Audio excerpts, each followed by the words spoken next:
안녕하세요. 그녀의 북살롱 미셸입니다. 네, 오늘 크리스마스 이브 맞나요? 실화인가요? 너무 가만가만히 성탄 이브가 찾아온 것 같습니다. 미셸은 성탄절 휴가를 하루 먼저 시작해서 오늘부터 쉽니다. 너무 좋아요. 너무 기다렸어요. 여러분도 부디 오늘 하루 쉬시거나 조금 일찍 일을 끝내실 수 있는 그런 상황이면 하고 바라드려요. 오늘 소개해 드릴 책은 이전에도 소개해 드린 적 있는 책이고요. 바로 제인 오스틴의 오만과 편견입니다. 성탄절쯤이면 다시 보고 싶어지는 영국 영화들이 있잖아요. 노팅힐이나 로맨틱 할리데이도 떠오르고 그런 류의 영국 영화들이 떠올라요. 훈훈한 그런 영화들이죠. 그래서 오늘 오만과 편견이라는 훈훈한 소설을 성탄 2부에 골라봤습니다. 아마 이 녹음분은 오늘 밤이나 혹은 내일 새벽에 들으실 분들이 많을 것 같은데요. 부디 그때까지 그 이후로도 메리메리한 분위기를 잘 만들어 가시길 바래요. 오만과 편견은 18세기 후반 영국의 중류 계급의 결혼 문제를 둘러싼 스토리죠. 결혼하기까지의 과정과 남녀 주인공의 심리적 갈등을 섬세하게 묘사하고 있는 작품입니다. 예리한 인간 관찰에서 오는 등장인물들의 치밀한 성격 묘사와 탄탄한 구성, 재치 있는 유머가 돋보이는 뭐랄까요, 한마디로 재기발랄한 작품이라고 할까요? 그런 와중에 우리에게 주는 교훈이 메시지가 아주 명확한 그런 작품이기도 합니다. 제목에서부터 드러나고 있죠. 오만과 편견. 나의 오만과 편견으로 말미암아 생겼던 그런 나의 실수와 오판들에 대한 경험 다 가지고 있으시죠? 정도의 차이는 있지만 정말 어디다 얘기도 못할 그리고 너무 쓰라린 그런 후회의 기억들이 있으실 겁니다. 크리스마스니까 잠깐 이 듣기 멈추시고 나의 과거를 돌아보세요. 전 너무 많아요. 그래서 요새는 거의 우기지를 않습니다. 너무 강한 자기 주장을 안 하게 되더라고요. 자, 영국의 소설가 제인 오스틴은 1775년 햄프셔주에 있는 스티븐턴의 부유한 목사 집안에서 태어납니다. 어릴 때부터 영국을 비롯해 프랑스와 이탈리아 등의 문학을 즐겨 읽었고요. 특히 소설을 좋아했어요. 15세 때 단편을 쓰기 시작했고, 우와, 어마어마한데요. 작가에게는 이 모차르트와 같은 어린 신동이 등장하기 힘든데, 거의 없는데, 우리의 제인 오스틴 양은 신동이었던 걸까요? 작가 신동? 그렇게 21살에 장편 시작했고요. 분별과 다감 1811년, 오만과 편견 1810년, 맨스필드 공원 1814년, 엠마 영화로도 우리에게 잘 알려져 있는 이 엠마는 1815년 이런 책들을 연이어 세상에 내놓았다. 노생거 수도원과 설득은 그녀가 죽은 뒤인 1818년에 출판되었다. 시류의 초연에 평생 독신으로 살다가 1817년에 생애를 마쳤다. 작품들은 모두 지방지주의 자제들의 혼인과 일상생활의 사소한 일들을 담담한 묘사로 그려낸 것인데, 작가가 가진 치밀한 관찰력과 유머는 작품 속의 작은 공동체를 세계의 무대로 넓혀놓았고, 등장인물을 보편적인 인간상으로 만들어 놓았다. 그러게요. 불후에 불멸하는 작품을 만들고 불멸하는 주인공들이 아직도 전 세계를 다니고 있어요. 심지어는 가상세계, 온라인 세계에서도 수많은 등장인물, 그녀의 이 대표작인 오만과 편견은 또 여러 번 영화화되었고, 그때마다 주인공도 달랐어서 다양한 그녀의 주인공 인물들이 온라인을 누비고 있습니다. 이런 삶을 살아야 될 텐데 말이죠. 자신의 세계를 무한 확장시키는 자, 스토리 속으로 들어가 보죠. 편견과 오만으로 시작된 사랑의 전개와 결혼의 과정. 꼭 결혼에 관심이 없는 분이시더라도 이 작가 제인 오스틴처럼 평생 싱글로 살겠다 하는 결심을 가지고 지키시고 있는 분들이더라도 이 스토리는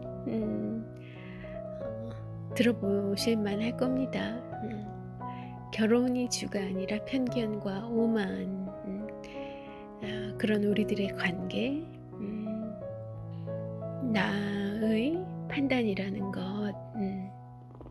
것에 대해서 여러 가지 생각을 하게 해주는 그런 작품이니까요. 하트퍼드셔의 작은 마을에 뿌리를 내린 베넷 가문에는 딸이 5명이 있어요. 그 가운데 위에 2명이 결혼 정년기를 맞이했죠. 그들은 바로 순진하고 마음씨가 착하며 만사에 겸손한 장녀 제인과 관습에 얽매이지 않는 재기발랄한 둘째 엘리자베스입니다. 언니 제인은 근처로 이사온 젊은 신사 빙글리를 사랑하게 되어 조신하게 행동하며 애정을 숨기고 있습니다. 빙글리의 친구 달시라는 인물이 등장해요. 근처로 이사온 이 신사 빙글리, 제인이 사모하게 된 그 빙글리와 절친이죠. 그로 인해 이 근처에 이 달시라는 남자도 등장하게 되는 겁니다. 베넷 가문의 새로이 얼굴을 내민 그런 인물이에요. 그런데 이 달시는 쓸데없는 인사치레 같은 건 하지 않는 아주 직선적인 그런 관계, 언행을 가지고 있는 사람이에요. 그래서 이 제인의 동생인 둘째 엘리자베스는 그를 매우 오만한 남자라고 생각합니다. 그런데 이 둘째, 재기발랄한 둘째 엘리자베스는 나름 이 베넷 가문에서 그 재기발랄과 좀 역동적인 그런 분위기, 온 자녀들이 다 딸이다 보니까 이 5명 중에 아들 같은 그런 역할을 담당하고 있는 사람이 바로 둘째 엘리자베스거든요. 그래서 뭔가 이 동네에 낯선 사람이 온 거예요. 달씨라는 낯선 남자가 등장했는데 그에 대한 판단을 먼저 내려서 이 사람은 이런 사람이야 라고 5명의 딸들과 그리고 부모님에게 그런 생각을 조금 주입시킬 수도 있는 그런 역할에 있는 둘째 딸이었던 겁니다. 나름 성격 연구가라고 자부하고 있는 그런 그녀였어요. 그런데 그녀의 눈에 이 달씨라는 남자는 좀 많이 무례했던 거죠. 달씨는 자유롭고 활달한 이 엘리자베스를 어느새 사랑하게 돼요. 슬픈 일이죠. 엘리자베스는 그를 오만하다고 상종 못할 사람이라고 생각을 하고 있는데 그 달씨는 이런 엘리자베스가 마음에 들어왔던 겁니다. 그렇지만 달씨 눈에는 엘리자베스 외에 그 자녀들, 가족들이 잘 이해가 되지 않아요. 그녀의 어머니, 엘리자베스의 어머니인 베넷 부인과 3명의 여동생이 보이는 그 구차함을 참을 수가 없고요. 그래서 엘리자베스가 좋으면서도 엘리자베스와 더 이상 가까워지기를 좀 꺼리고 단념합니다. 그럼 제인과 빙글리는 어떨까요? 빙글리는 제인을 사랑한다고 느껴요. 그런데 제인이 그 마지답게 감정을 잘 드러내지 않고 또 너무나 겸손해서 드러내지 않으니까 빙글리는 알 수가 없었던 거죠. 그녀의 마음을, 자신에 대한 그녀의 사랑을 확신할 수가 없어서 불안해합니다. 그래서 이 베넷 가문에 등장했던 빙글리와 달씨는 둘이 함께 다시 그 지역을 등장했던 것처럼 또 그렇게 어느 날 갑자기 떠나가게 되죠. 그런데 소설이니까 주인공들이 그렇게 떠나버리고 끝나질 않겠죠. 네. 달씨가 먼저 다시 찾아옵니다. 달씨는 신분의 차이와 그리고 이 저속해 보이는 이 베넷 가문의 대한 그 집의 자녀와 가족들에 대한 그 혐오감에도 불구하고 엘리자베스에게 구원을 하게 됩니다. 그런데 그가 오만하다는 편견을 가지고 있던 엘리자베스는 그녀답게 또 당차게 그 구애를 거부해요. 그녀에게 달씨의 높은 신분이나 그와의 결혼을 통한 신분 상승이나 이런 것들은 그녀에게는 그닥 탐이 나는 것들이 아니었죠. 이 엘리자베스는 자기 생에 대한 주관이 분명해요. 나는 어떻다, 나는 어떻게 살아가겠다. 자기의 신념일 수도 있고 주관일 수도 있고 어쩌면 조금은 오만이 섞여 있을 수도 있습니다. 그가 달씨를 싫어하는 이유인 그의 오만이 그녀 엘리자베스에게는 없었던 걸까요? 전혀 없다고 할 수 있을까요? 그래서 어쨌든 그의 그 다소 직선적이지만 너무나 투박한 그런 달씨의 구애를 걷어차고 다른 남자와 교제를 하죠. 새롭게 교제하게 된 남자는 콜린스라는 인물이었어요. 그런데 그 남자는 경박하고 뻔뻔스러웠고요. 그래서 두 번째 남자로 넘어갑니다. 위컴이라는 인물이었어요. 그런데 이 위컴이라는 남자는 앞에 경박스러웠던 콜린스와는 그런 태도는 완전 달랐죠. 매우 친절했고요. 그렇지만 도저히 용납될 수 없는 단점이 있었죠. 성실하지 못했던 거예요. 그래서 이 두 남자를 경험을 하면서 이들과의 교제를 통해 엘리자베스가 하나의 큰 지혜를 얻어갑니다. 바로 남자의 첫인상이란 믿을만한 것이 아니라는 사실이었죠. 우린 첫눈에 사랑하고 첫눈에 호감을 갖고 그러죠. 그게 우리 인간이기도 하고요. 또 우리가 가장 약한 부분이 그 시각적으로 오는 정보라고 해요.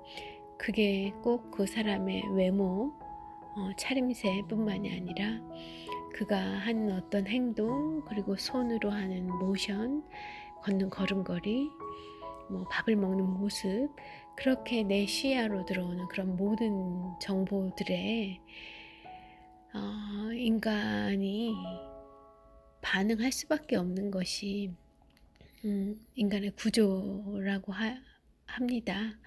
시각이 가장 약하다고 하죠. 그만큼 시각으로 오는 정보량과 그 임팩트가 강하기 때문일 겁니다. 그렇다는 것만 알아도 어쩌면 그 정보에 너무 얽매이지 않을 수 있는 힘이 조금은 생겨나는 것 같더라고요. 너무 아름다운 걸 볼 때 너무 완벽해 보이는 그런 상황이나 사람을 보게 되면 그냥 예전엔 그 무의식적으로 반사적으로 오는 그 좋았던 감정에서 지금은 한 발짝 좀 물러나서 천천히 보고 싶은 그런 마음이 저에겐 좀 생기더라고요. 어쩌면 이 엘리자베스와 같은 이 경험을 저도 조금 해왔던 건지 그래요. 그렇게 여러 가지 사건과 만남을 통해 본인에게 최초의 구애를 했던 그 본인이 오만하다고 낙인을 찍어버리고 아예 다시 생각조차 하지 않으려 했던 그 달시라는 인물이 다시 보이기 시작합니다. 그가 사실은 관대하고 속이 매우 깊은 인물이었다는 것을 겉으로 하는 행동이 좀 그렇게 무례하고 투박하고 경우에 없는 것 같지만 사실 그가 매우 마음이 넓고 속이 깊은 인물이었다는 걸 여러 에피소드를 통해 알게 되면서 그녀가 그에 대해 가지고 있던 편견을 버리게 돼요. 그런 와중에 달시는 그 자신의 친구 빙글리에 대한 엘리자베스의 언니 제인의 사랑이 진실하다는 사실을 알고 두 사람의 결혼을 주선해 줍니다. 서로 소극적이었던 이 제인과 빙글리에게는 이런 친구가 필요했던 거예요. 자기네 마음을 대신 좀 전달도 해주고 또 상대에 대해 마음도 좀 알아봐주고 그리고 서로의 인간됨을 그 믿을 만한 사람들이 검증해 줄 수 있는 그런 친구. 아이고 복 받았네요. 제인과 빙글리는 복 받았어요. 그들에게 이 다르시와 그리고 엘리자베스가 없었더라면 이 사랑의 가교 역할을 했던 이 동생과 친구가 없었더라면 어디 결혼하였겠습니까? 아, 그렇긴 한데요. 소설에서도 그렇고 실제에서도 그렇고 늘 그렇게 우리 인생에는 누군가 도와주는 사람들이 등장하잖아요. 나에게 해를 끼치는 사람도 등장하지만 또 어떤 결혼이라고 하면 기적일 텐데 그런 기적 같은 일이 일어나려고 그러면 또 일어나게 도와주는 천사들이 등장하죠. 그래서 그런 일들을 계기로 다르시와 엘리자베스도 서로 이해와 사랑과 존경 그런 관계로 거듭나게 되죠. 이 소설의 두 여주인공은 두 명이죠. 엘리자베스와 그녀의 언니 제인입니다. 제인은 전형적인 미인형이고요. 성품이 아주 조신해요. 우리나라로 치면 신사임당격이라고 할까요? 이미지는 그런데요. 사실 심사임당이 둘 중 엘리자베스랑 그 성격이 더 가깝다고 해야 될까요? 그렇더라고요. 제가 심사임당의 전기를 읽고 그러고 나서 비로소 거의 최근입니다. 그때서야 알게 된 사실이 심사임당의 이미지가 우리에겐 되게 그런 고전적인 어머니상으로 내조자라고 아이들 잘 키워낸 그런 여성상으로 조금 각인이 되어 있는 것 같은데 실제 이 심사임당은 그렇다기보다는 오히려 매우 현대적 인물이더라고요. 자신의 생을 굉장히 적극적으로 그 당시에 자기가 할 수 있는 한도 내에서 굉장히 적극적으로 자신의 삶을 살아갔던 페미니스트에 가깝지 않은가, 원형이지 않을까 하는 생각도 들었어요. 여러 가지 당시 사회적 제약이 컸기 때문에 엄청난 파괴적인 무언가를 이끌어낼 수 있는 정도는 아니었지만, 그럴 수 없는 상황이었지만, 그 당시의 상황에서 할 수 있었던 최대치의 그런 여성 본인의 삶, 자식의 삶이나 아내의 삶을 산 게 아니라 본인의 삶을 살다간 그런 인물이라는 측면에서 이 언니인 제인에 얼뜻 떠오르기도 했지만 실제로는 엘리자베스와 가까운 그런 인물이라는 생각이 들었고요. 이 동생 엘리자베스는 재치와 가벼운 몸놀림, 그리고 초롱초롱한 검은 눈동자가 인상적인 동적인 미인입니다. 온화함과 활발함, 단순함과 복잡함이 이 자매의 대조적인 성격이죠. 어떤 쪽을 택하시겠습니까? 택하실 수 있다면 여성의 입장에서는 어떤 쪽을 선호하실까요? 그리고 남자분이시라면 이 남성 청취자분들은 반려자로서 어떤 쪽을 택하시고 싶을까요? 다르겠죠? 사람마다 다르겠죠. 그리고 남성들도 이 온화함과 활발함 가지실 수 있고요. 가지셔야 한다고 생각해요. 왜 온화함과 활발함, 뭐 이런 것들이 여성성의 을 결정짓는 그런 요소이어야 한다고는 전 생각지 않거든요. 뭐 과거에는 그랬을지 어땠을지 모르지만 현대에는 이미 많이 섞였고 앞으로는 더더욱 그런 서로에게 기대되는 그런 성격적, 유형적 요소들이 다 유니섹스화 되어 갈 것이기 때문에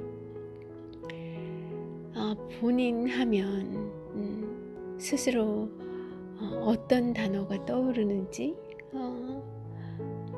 올해를 마무리하는 차원에서 한번 생각해 보셔도 좋을 것 같아요. 제 이름에는 온화할 민이라는 한자가 들어가요. 어렸을 때는 그게 싫었어요. 싫다기보다는 온화하다는 게, 활악하다는 게 무슨 뜻인지 그 의미가 저에게 잘 와닿지가 않았던 것 같기도 해요. 어려운 단어였던 거죠, 저에게는. 그런데 이제 나이가 어느 정도 들어서 인지 모르지만 지금은 저의 이름이 굉장히 좋은 이름이었구나. 그리고 아직 나에게 온화함이 안 갖춰졌다라고 하면, 모자라다고 하면 앞으로는 그 온화함을 정말 많이 채워가고 싶다는 생각을 하죠. 이 제인과 엘리자베스라는 두 자매는 각자가 선택하는 결혼 상대, 나아가서는 결혼에 이르는 경위까지 완벽한 대조를 이루고 있습니다.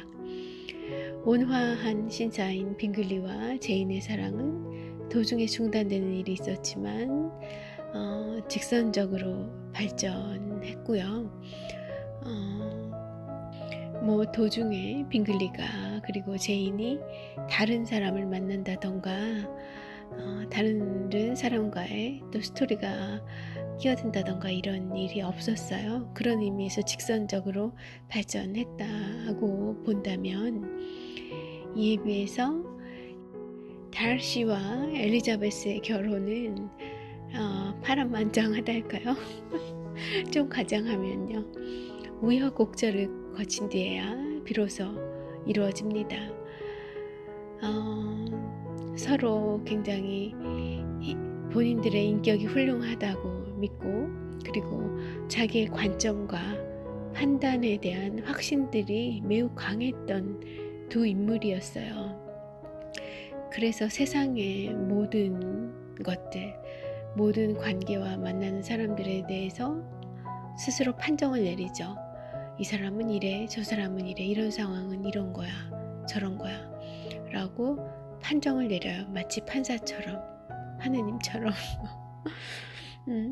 그리고 나의 믿음을 내가 그렇게 강력하게 믿기 때문에 확신을 가지고 주변인들과 그 생각을 나누는 거죠. 나의 생각을 주입시키고, 그게 뭐 굉장히 나쁜 의도가 있어서 그렇다기보다 친구의 혹은 내 언니의, 내 동생의 삶이 염려되고 걱정되니까 내가 보기엔 아닌데 이 아닌 이유를, 근거를 전해주는 거죠.